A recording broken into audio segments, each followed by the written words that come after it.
Je vous propose une rencontre avec des vrais passionnés d'art japonais, de manga, de figurines à collectionner.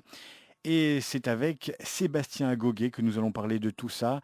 Il fait partie de la grande famille de Tsume Art. Bonjour Sébastien. Bonjour.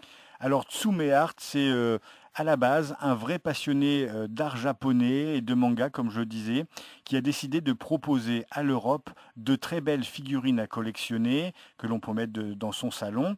Et Tsume Art s'est diversifié, a maintenant plusieurs filières, propose de l'habillement, mais aussi des jeux de société et produit des spectacles. On va en parler dans un instant. On va surtout revenir sur quelque chose qui a été organisé les 10 et 11 septembre dernier. Ce sont les Tsume Fan Days. Alors pour commencer, j'ai envie de vous dire, est-ce que vous pouvez nous présenter en quelques mots Tsume? Bien sûr. Alors effectivement, Tsume, c'est la vision de Cyril Marchiol, qui est donc le fondateur et le gérant de la société, qui est un fan absolu de culture japonaise et de jeux vidéo, et qui, dans son parcours professionnel, a décidé un jour de fonder sa société en se disant, bah voilà, j'ai envie d'exposer chez moi des statuettes des personnages, de mes personnages préférés. Ça n'existe pas encore. Il y a de très belles figurines, mais ça a un aspect un peu plus jouet, on va dire, même si c'est pas tout à fait ça. Et moi, j'aimerais vraiment avoir quelque chose de très stylé, en résine, quelque chose de limité, quelque chose d'un peu luxueux, et c'est ça qui, derrière, l'a animé pour pouvoir créer Tsume.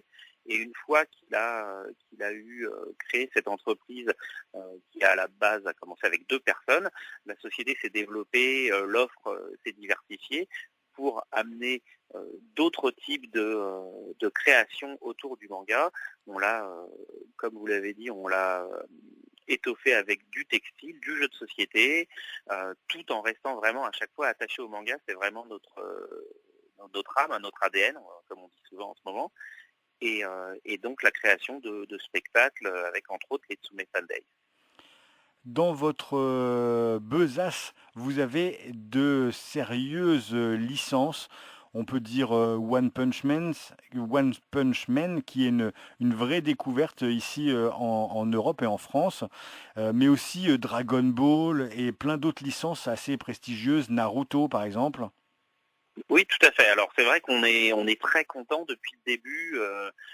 L'idée, c'était de montrer justement qu'en Europe, on était capable de faire des choses aussi bien qu'au Japon. Et donc, l'idée, ça a été d'essayer de convaincre les ayants droit de nous confier leurs licences les plus connues, en tout cas celles qui nous avaient le plus marqué. Donc, c'est vrai que ça a démarré avec Naruto Shippuden et Saint Seiya, les Chevaliers du Zodiac. On a rajouté ensuite assez rapidement d'autres licences comme One Piece, effectivement, Dragon Ball Z, Street Fighter 4. Donc dernièrement, on a eu One Punch Man, comme vous l'avez dit, ou Terraform Mars. Et il y a du Bleach, il y a eu du Soul Eater, voilà, et on a encore d'autres surprises qu'on ne peut pas révéler pour l'instant. Des surprises, c'est ce que vous avez proposé à vos fans lors des Tsume Fan Day. C'était les 10 et 11 septembre dernier. Alors, expliquez-nous le concept. Vous proposez en gros aux fans de venir vous découvrir et de découvrir ce que vous allez leur proposer. C'est ça. En fait, l'idée, c'est que à la base, normalement, ça fonctionne à l'inverse. C'est-à-dire que les fans de manga vont dans un salon où les différents éditeurs, fabricants et autres se déplacent justement pour présenter leurs nouveautés. Sauf que du coup, si on est vraiment fan d'une marque en particulier ou d'un type de produit en particulier, bah, c'est compliqué de discuter avec ces gens-là parce que ils sont occupés. C'est-à-dire que, par exemple, si Tsume participe à un salon de type Japan Expo, Paris Manga, Festival d'Angoulême, que ne sais-je, il va y avoir des dizaines de milliers de personnes qui vont passer sur le stand toute la journée. Et du coup, le staff va être occupé, qui à avoir un rendez-vous avec un ayant droit, qui à s'occuper tout simplement d'un client qui achète un produit. Et au final, on ne va pas pouvoir consacrer beaucoup de temps à chaque personne. Et du coup, s'il y a des gens qui sont très très fans et qui veulent poser des questions un peu plus poussées, comme pourquoi on a choisi tel personnage, pourquoi on lui a choisi telle pose, pourquoi on ne fait pas telle autre série, et voilà comment est-ce qu'on fabrique une figurine. tout ça, c'est des questions auxquelles on ne peut pas répondre dans un salon classique parce qu'on n'a absolument pas le temps de le faire. Et puis même le climat ne s'y prête pas parce que c'est un endroit du coup, qui va être bruyant, il y a beaucoup de passages, il n'y a pas de siège, enfin voilà, il n'y a rien n'est fait pour ça. Donc l'idée, ça a été de se dire, on va faire à l'inverse, on va faire venir les gens. Au début, on faisait ça chez nous, justement, dans nos locaux, de façon à pouvoir leur montrer non seulement comment sont faits les produits, mais même tout simplement comment on travaille au quotidien. Et c'est vraiment, en fait, l'idée de base des Tsume Fan Days, c'est d'amener les fans de Tsume au plus proche de nous pour pouvoir leur consacrer du temps. Donc au fur et à mesure, le salon s'est étoffé, on a décidé de passer ça sur un week-end complet pour pouvoir vraiment passer du temps avec tout le monde. Et cette année, on a décidé de ne plus faire ça dans nos locaux pour accueillir les gens dans la salle chapiteau du Casino 2000 à Mondorf-les-Bains, qui est un endroit magnifique, avec du coup toutes les infrastructures qu'il faut pour tenir un événement de qualité. Et c'est là qu'on a fait ça. Et du coup, à chaque repas, le staff, justement, passe de table en table pour passer du temps avec les gens, on se balade dans les couloirs, donc vraiment les gens peuvent nous interpeller et peuvent passer, s'ils veulent, un quart d'heure, une demi-heure avec chaque personne et leur poser toutes les questions dont ils ont envie. C'est ça vraiment l'idée de base. Et évidemment, comme du coup on réunit au même endroit les plus gros fans de Tsume, on en profite aussi pour leur dévoiler en avant-première toutes les nouveautés à venir, les nouveaux produits, les nouvelles directions que va prendre l'entreprise, et voilà, et tout un tas d'infos un peu exclusives.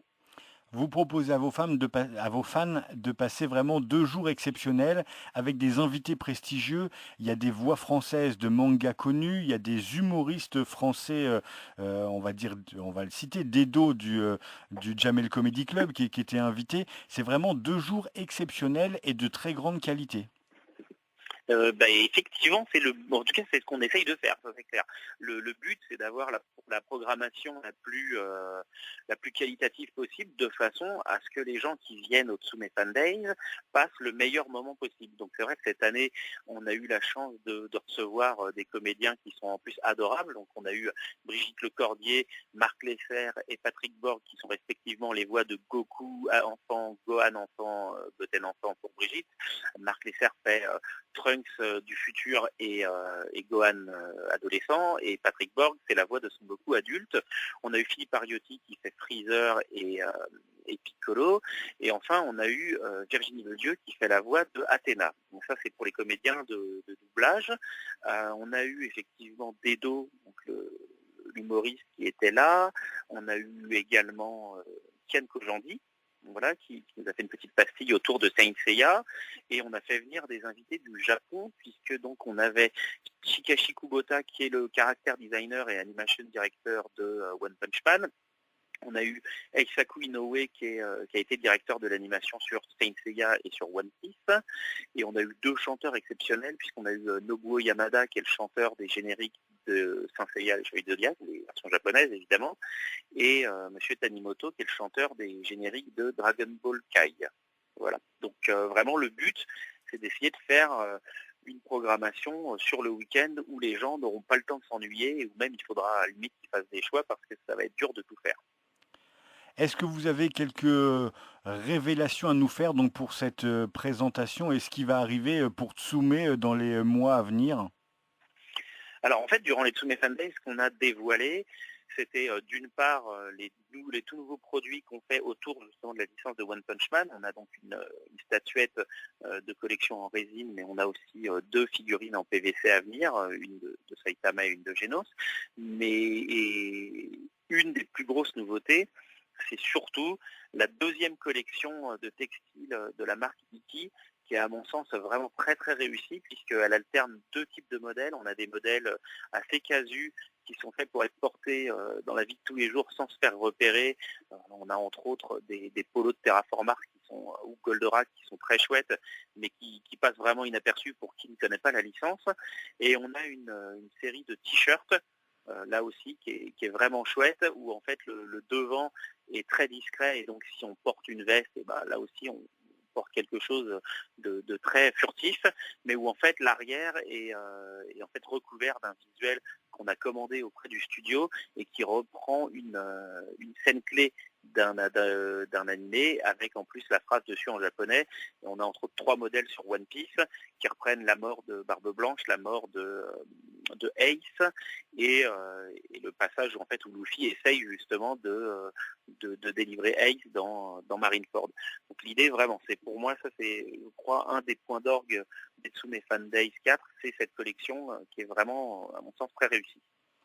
Et puis aussi le jeu Terraformar qui arrive chez vous, hein. Exactement, on a un jeu. Donc l'année dernière, on avait dévoilé le jeu Naruto Shippuden, où c'est un jeu coopératif où tout le monde rejouait en fait le mode story, enfin la lutte contre la Katsuki.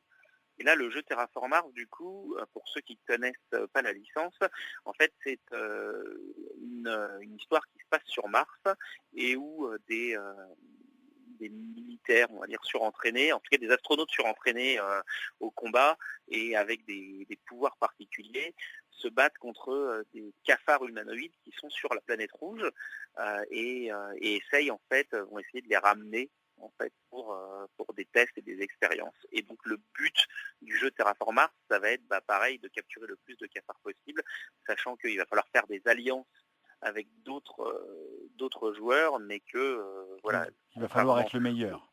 il va falloir être le meilleur, exactement. Sébastien Agoguet, merci. Je rappelle que les Tsume Fan Days 4e édition, c'était les 10 et 11 septembre, et qu'il y en aura forcément l'année prochaine, qu'elles seront encore plus grandes et plus belles. Donc notez bien que dans le courant de l'année 2017, il faudra surveiller la page Facebook de Tsume Art et le site de Tsume Art aussi pour avoir toutes les informations. Merci beaucoup Sébastien et très bonne année à Tsume. Merci à vous.